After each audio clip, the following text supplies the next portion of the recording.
ठीक है। अब इसके पास कौन कौन से और एंजाइम्स हैं जो इसको हमारी होस्ट इम्यूनिटी से बचाते हैं। ठीक है, सबसे पहले तो हाइलुरोनिडेज एंजाइम की मदद से ये अंदर आ गया बैक्टीरिया में। कैसे अंदर आया वो सब हमने पढ़ लिया। ठीक है, अब स्ट्रेप्टोकाइनेस एंजाइम क्या करवाता है। ठीक है, स्ट्रेप्टोकाइनेस एंजाइम होता है इसके पास, ये क्या करवाता है, प्लाज्मिनोजन को प्लाज्मिन में एक्टिवेट करवा देता है। ये प्लाज्मिन जो होता है ये फिब्रिन को एक्टिवेट करवा देता है, जिसकी वजह से जो प्लेटलेट्स होती हैं वो आपस में स्टिक हो जाती हैं। प्लेटलेट स्टिक होगी तो वहाँ पे क्लोट्स बन गई, इसलिए मल्टीपल क्लोट्स बना दी इसने आसपास। ठीक है, इसी की वजह से पार्शियल हिमोलिसिस भी हो रहा है स्ट्रेप्टोकाइनेस की वजह से। ठीक है, अब और क्या है, डीएनए एंजाइम है इसके पास। इसने क्या करा, प्लाज्मिनोजन को प्लाज्मिन में कन्वर्ट कर दिया। ठीक है, प्लाज्मिन ने किसको एक्टिवेट कर दिया, फिब्रिन को, जिसकी वजह से हमारे बैक्टीरिया के आसपास क्लोट्स फॉर्म होगी। फिब्रिन डिपॉजिट होगा प्लेटलेट्स पे, जिसकी वजह से प्लेटलेट्स आपस में स्टिक होगी। अब ये डीएनए एंजाइम क्या है, इसको हम बोलते हैं डीऑक्सीराइबोन्यूक्लियस। ये क्या करेगा, जो हमारा डीएनए होगा, डीएनए को डिस्ट्रॉय कर देगा। जितने भी हमारे इम्यून सेल्स होंगे ना उनके डीएनए को डिस्ट्रॉय कर देगा। ठीक है, हाइलुरोनिडेज एंजाइम हमने पढ़ ही लिया क्या है। ठीक है, उसके बाद इसका जो कैप्सूल है वो भी हमने पढ़ ही लिया कि कैप्सूलेटेड होता है, उसमें हाइलुरोनिक एसिड होता है जो इसको इम्यून सिस्टम से प्रिवेंट करता है कि न्यूट्रोफिल्स है उनको कभी पहचान में ही नहीं आया कि ये बैक्टीरिया था, तो इस वजह से भी ये कैप्सूल की वजह से बच जाता है। ठीक है, अब तीसरा इसके पास हथियार क्या है, ये है प्रोटीन्स। इसकी जो सरफेस है ना उस पर कई टाइप के प्रोटीन्स होते हैं। ठीक है, ये प्रोटीन्स 3 टाइप के हैं, MTR प्रोटीन्स से इसको याद रखना। ठीक है, अब ये जो एम प्रोटीन्स हैं, ठीक है, एम प्रोटीन्स जो होते हैं ना ये रिजेंबल करते हैं, रिजेंबल्स मायोकार्डियम, जो हमारा हार्ट होता है ना, हार्ट के टिश्यू को ये रिजेंबल करते हैं। टी प्रोटीन्स जो होते हैं ना ये एसिड से तो डिस्ट्रॉय हो जाते हैं, एसिड लेवाइल होते हैं, लेकिन ये ट्रिप्सिन रेजिस्टेंट होते हैं। तो इसका मतलब जो पेट में हमारे स्ट्रेप्टोकोकस पहुंच गए उसमें टी प्रोटीन की मदद से वो जिंदा रह जाएंगे। आर प्रोटीन का ज़्यादा रोल नहीं रहता, ये बस यूँ बताते हैं कि WBC से प्रिवेंट करवाता है, ल्यूकोसाइट्स को प्रिवेंट करवाता है सेल को मारने से, इसका ज़्यादा मेजर रोल नहीं होता। टी प्रोटीन कहाँ पे काम आएगा, अगर ये GIT के थ्रू अंदर जाने लग रहा है।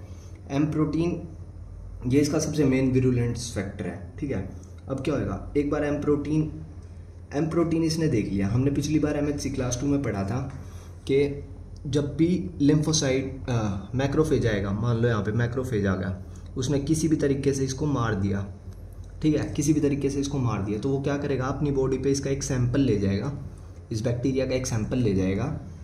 अब क्या होएगा, ये इस बैक्टीरिया का एक सैंपल अपनी बॉडी पे ले आया, उसको टी लिम्फोसाइट्स के पास लेके जाएगा। टी लिम्फोसाइट्स पे MHC क्लास 2 रिसेप्टर होंगे जो इसको रिकॉग्नाइज कर लेंगे। ठीक है, अब उसके खिलाफ में टी लिम्फोसाइट्स बी लिम्फोसाइट्स को स्टिमुलेट करेंगे, टी हेल्पर जो रहते हैं। तो ये हमने पढ़ा था, इसलिए इसको APC भी बोलते हैं, एंटीजन प्रेजेंटिंग सेल्स। ये सब हमने पिछली वीडियो में कवर कर लिया है, लेकिन फिर भी एक ब्रीफ रिव्यू। ठीक है, अब इसके बाद क्या होगा, इसके खिलाफ में टी सेल्स हेल्प करेंगे बी सेल्स को। टी सेल हेल्प करते हैं, टी हेल्पर जो होते हैं ना, टी हेल्पर, ये सब इम्यूनोलॉजी में हम पढ़ लेंगे, लेकिन बेसिकली टी हेल्पर जो सेल्स होते हैं ना ये बी सेल्स को कन्वर्ट कर देते हैं प्लाज्मा सेल्स में। प्लाज्मा सेल्स का जो न्यूक्लियस होता है वो एक तरफ होता है। ठीक है, और इसके न्यूक्लियस में बहुत सारे क्रोमेटिन की एक रिंग सी दिखती है। ये प्लाज्मा सेल्स जो होते हैं ये बी सेल्स का ही एक मॉडिफाइड वर्जन है, ये एंटीबॉडीज सिक्रीट करते हैं। ठीक है, अब क्या हुआ, एम प्रोटीन जो थे, एम प्रोटीन ये ले गया, एम प्रोटीन के खिलाफ में ये एंटीबॉडीज बनी है against M protein. M protein हमारी बॉडी में नॉर्मल प्रोटीन की जैसा दिखता है। ठीक है, मान लो जैसे हम शक्ल नहीं होते, तो एम प्रोटीन ये एंटीबॉडीज़ का काम है एम प्रोटीन को मारना, लेकिन ये हमारे नॉर्मल टिश्यूज़ को भी मारने लगेंगे क्योंकि एम प्रोटीन रिजेंबल करते हैं normal protein in our body. अब ये बीमारियाँ क्या क्या कॉज करवाते हैं, इसकी वजह से एंडोकार्डाइटिस हो जाएगा, एंडोकार्डाइटिस। ठीक है, अब डिजीज़ क्या क्या ये कॉज करवाता है, ये जो बैक्टीरिया है, सबसे पहले तो ये स्टैफ ओरियस की तरह करवाता है इम्पेटिगो स्किन इन्फेक्शन होता है।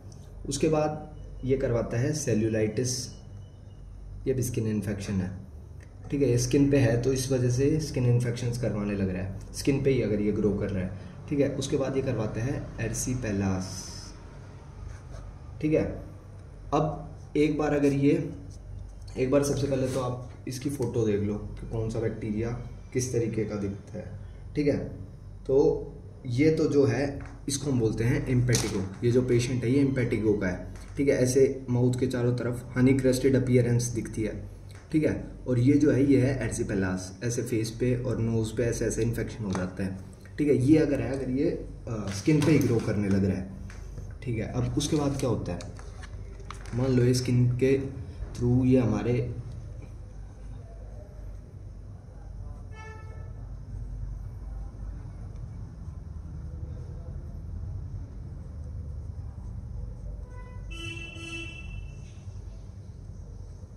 ठीक है, ये स्किन के थ्रू मान लो हमारे इसमें पहुंच गया नेजोफेरिंग्स में, ठीक है। नेजोफेरिंग्स में अगर ये पहुंच गया तो ये यहाँ पे करवा देगा फेरेंजाइटिस,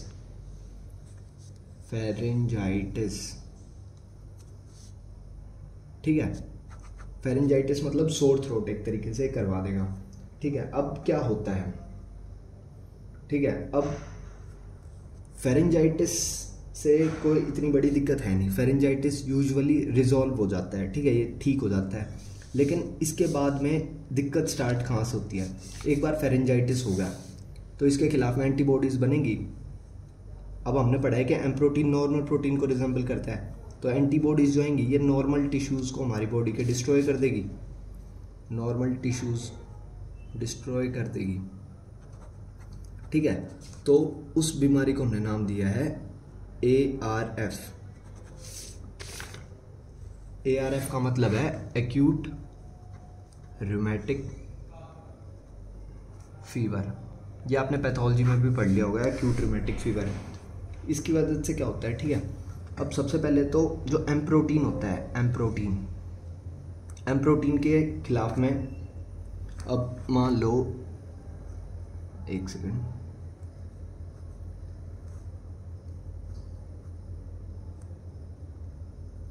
अब मान लो इसने स्ट्रेप थ्रोट में यहाँ पे आके फेरेंजाइटिस करवा दिया, ठीक है। फेरेंजाइटिस करवा दिया तो आसपास की जो ब्लड वेसल्स होंगी, यहाँ पे ब्लड वेसल्स में इसको मारने के लिए मैक्रोफेज और न्यूट्रोफिल्स वगैरह आएंगे।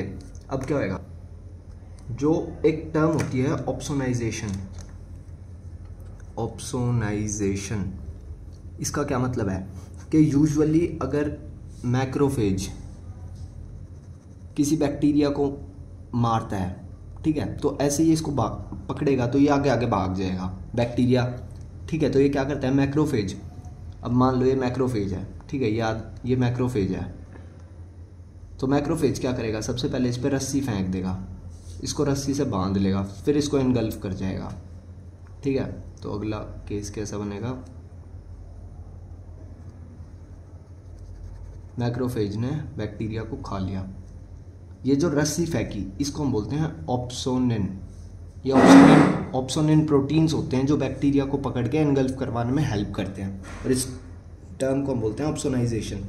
तो एम प्रोटीन जो होते हैं ना, एम प्रोटीन प्रिवेंट करते हैं ऑप्सोनिन फॉर्मेशन को, तो न्यूट्रोफिल्स और मैक्रोफेजेस इसको मार ही नहीं पाएंगे क्योंकि वो कभी इसको पकड़ ही नहीं पाएंगे, ठीक है।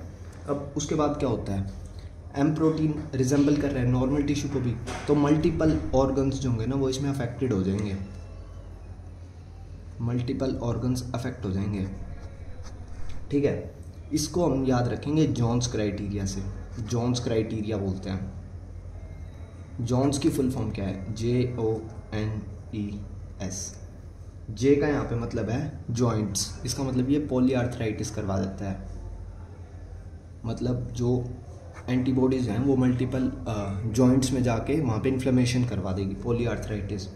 ओ का यहाँ पे मतलब है हार्ट, ओ को ऐसे याद रख सकते हो तुम हार्ट की शेप में, ठीक है, जॉन्स। तो ओ को तुम याद रख सकते हो ऐसे, ओ हार्ट की शेप में, तो ओ का यहाँ पे मतलब है हार्ट। इसका मतलब ये मायोकार्डाइटिस या एंडोकार्डाइटिस, मायोकार्डाइटिस या एंडोकार्डाइटिस या पेरिकार्डाइटिस करवा देता है। हार्ट की 3 लेयर्स होती हैं, सबसे अंदर वाली एंडोकार्डियम, मायोकार्डियम, फिर पेरिकार्डियम। कोई से भी लेयर का इन्फ्लेमेशन करवा दिया तो वो भी करवा देता है ये।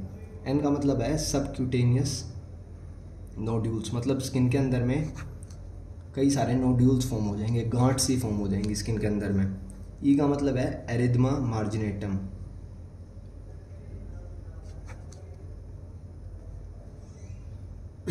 एरिथमा मार्जिनेटम का मतलब है कि लाल लाल लाल कलर के ना दाग से फॉर्म हो जाएंगे,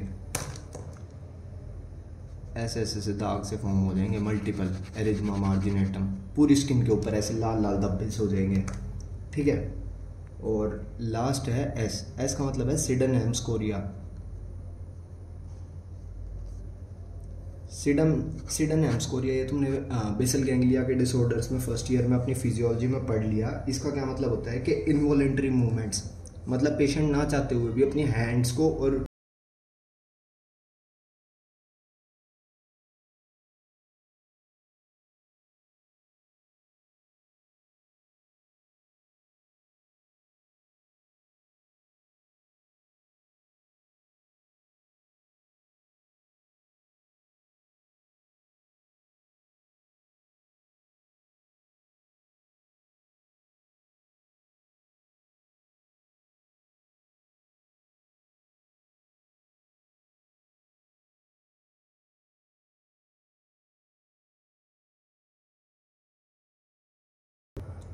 अब ये क्या करवा रहा है, ग्लोमेरुलोनेफ्राइटिस करवा रहा है 2 हफ्ते बाद एक्यूट रूमेटिक फीवर से। एक बार पेशेंट ठीक हुआ।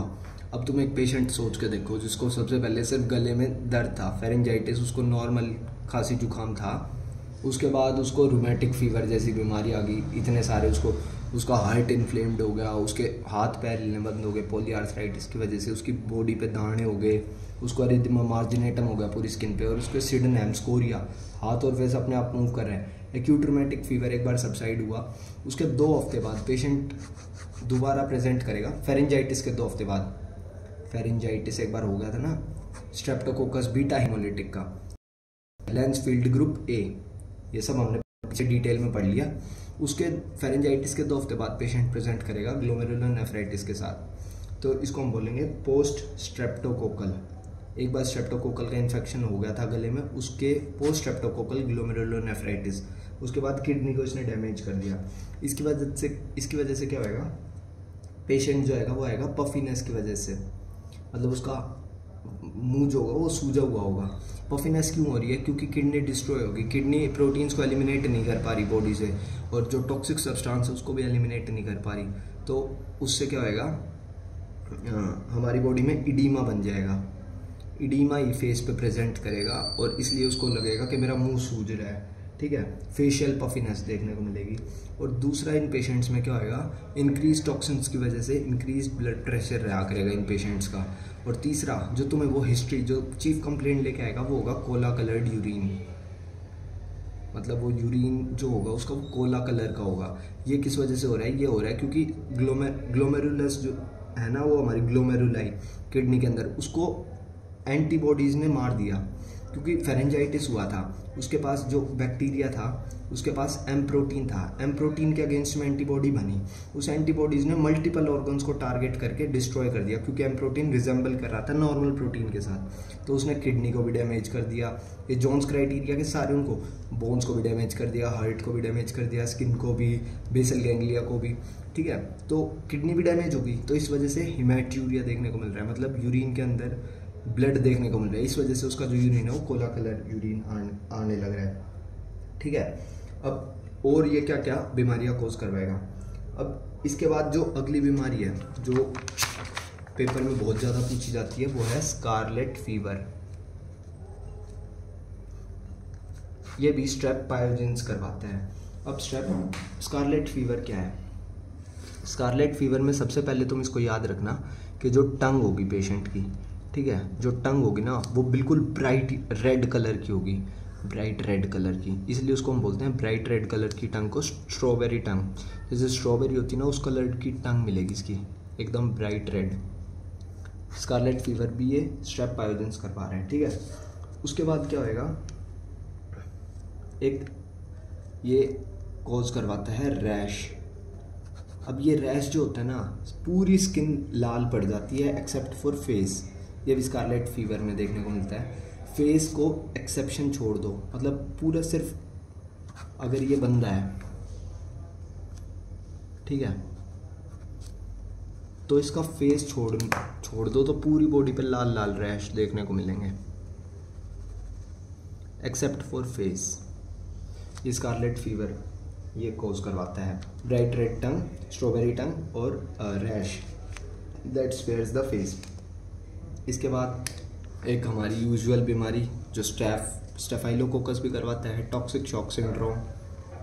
ये भी आपने पिछली वीडियो में कवर कर लिया था, टॉक्सिक शॉक सिंड्रोम। अगर आपने पिछली वीडियो नहीं देखी है तो उसको प्लीज़ देख लें, ठीक है। उसके बाद ये क्या करवाएगा, उसके बाद जो ग्रुप बी के स्ट्रेप्टोकोकाई होंगे ना, ग्रुप बी के जो स्ट्रेप्टोकोकाई होंगे, याद रखना वो एक बीमारी कोज करवाते हैं जिसको हम बोलते हैं नेक्रोटाइजिंग फेशियाइटिस। इसमें क्या होता है, इसमें अगर मान लो ये बंदा है,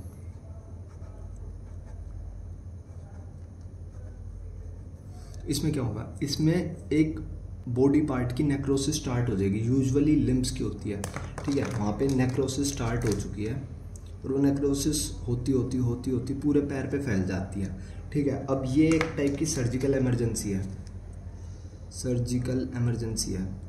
क्यों? क्योंकि जितना पार्ट इसने नेक्रोटाइज कर दिया ना, उस पार्ट को हमें एम्पुटेट करना पड़ता है।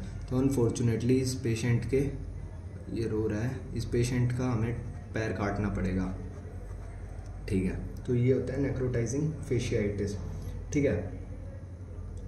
अब एक क्वेश्चन जो usually PG point of view से इम्पोर्टेंट है वो है कि rheumatic fever versus post streptococcal glomerulonephritis में हम फ़र्क कैसे करेंगे, ठीक है। तो इनमें फ़र्क करने का जो वो है ना, फ़र्क कैसे करेंगे कि भाई फेरेंजाइटिस एक पेशेंट को हुआ, उसके बाद उसको रूमेटिक फीवर बन रहा है या पोस्ट स्ट्रेप्टोकोकल ग्लोमेरुलोनेफ्राइटिस बन रहा है, दोनों का कॉमन ओरिजिन है फेरेंजाइटिस से। सिर्फ एक बार ये बैक्टीरिया गले तक क्या पहुंच गया, इसने पूरे शरीर का मतलब बुरा हाल कर दिया, ठीक है। तो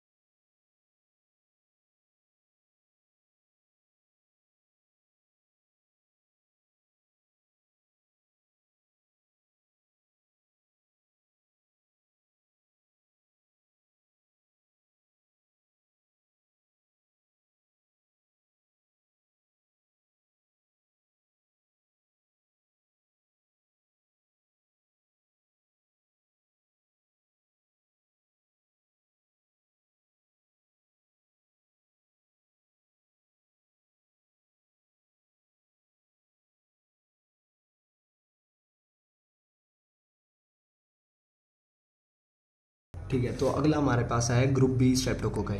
याद रखना स्ट्रेप्टोकोकाई, ठीक है, जितने भी हमारे स्ट्रेप्टोकोकाई है ना, इनका एक कैप्सूल होता है, ये चेन लाइक क्लस्टर्स में देखने को मिलते हैं।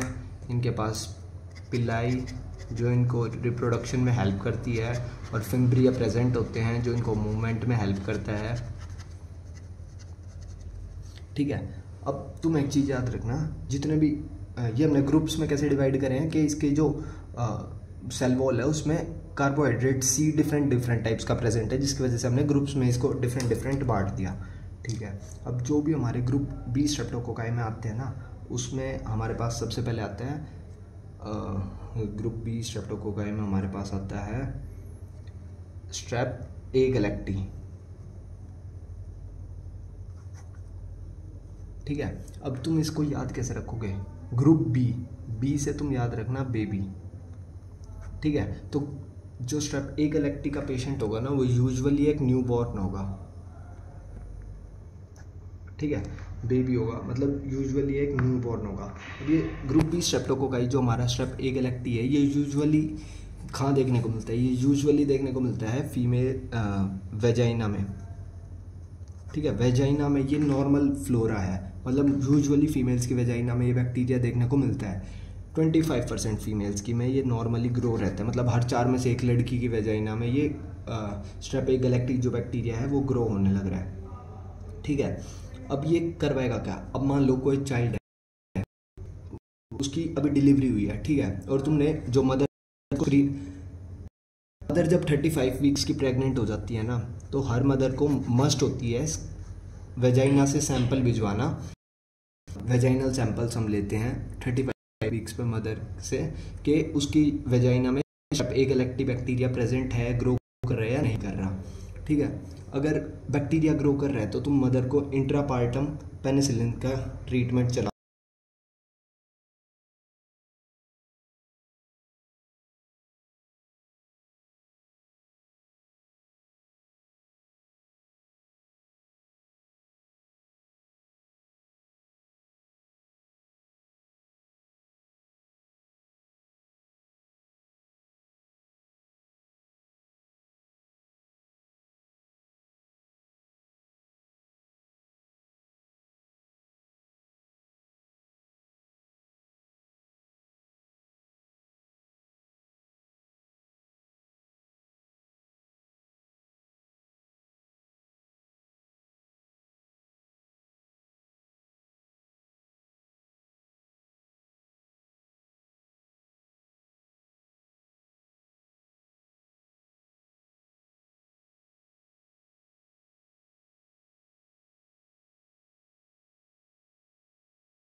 ठीक है, अब और ये क्या है, कैंप टेस्ट पॉजिटिव है। कैंप टेस्ट का क्या मतलब है कि अगर इसको ग्रुप बी स्ट्रेप्टोकोकाई, जो कि ये सैंपल हमारा होगा, ग्रुप बी स्ट्रेप्टोकोकाई, मान लो ये ग्रुप बी का स्ट्रेप्टोकोकाई है, ग्रुप बी का स्ट्रेप्टोकोकाई मैंने सैंपल के तौर पे लिया, ठीक है, उसको मैंने ग्रो करा स्टैफ ओरियस के साथ। मान लो ये स्टैफ ओरियस था, कॉलोनी में जो ग्रो कर रहा था ना, तो यूजुअली क्या था, हीमोलिसिस शो करेगा ये टेस्ट में, तो यहाँ पे क्या होगा, यहाँ पे हीमोलिसिस कम होगी, यहाँ पे हीमोलिसिस ज़्यादा हो जाएगी, ऊपर कम है नीचे ज़्यादा, ठीक है, इस तरीके से ऊपर हीमोलिसिस कम होगी नीचे ज़्यादा होगी। इसका मतलब है कैंप टेस्ट पॉजिटिव है। मतलब अगर इसको स्टैफ ओरियस के साथ कॉलोनी कहीं पे मैंने सैंपल लिया, उसके आसपास स्टैफ ओरियस ग्रो कर दिया ना, तो वहाँ पे ज़्यादा हीमोलिसिस देखने को मिलेगी। इसका मतलब है कैंप टेस्ट पॉजिटिव है। ये इसका डिस्टिंग्विशिंग फीचर होता है स्ट्रेप्टोकोकाई में, क्योंकि बाकी जितने भी स्ट्रेप्टोकोकाई है ना, वो सारे कैंप टेस्ट नेगेटिव होते हैं। सिर्फ ये स्ट्रेप ए गैलेक्टी है जो कैंप टेस्ट पॉजिटिव होता है, ठीक है। अब इसमें एक टेस्ट और होता है कि ये बेसिट्रेसिन रेजिस्टेंट होता है।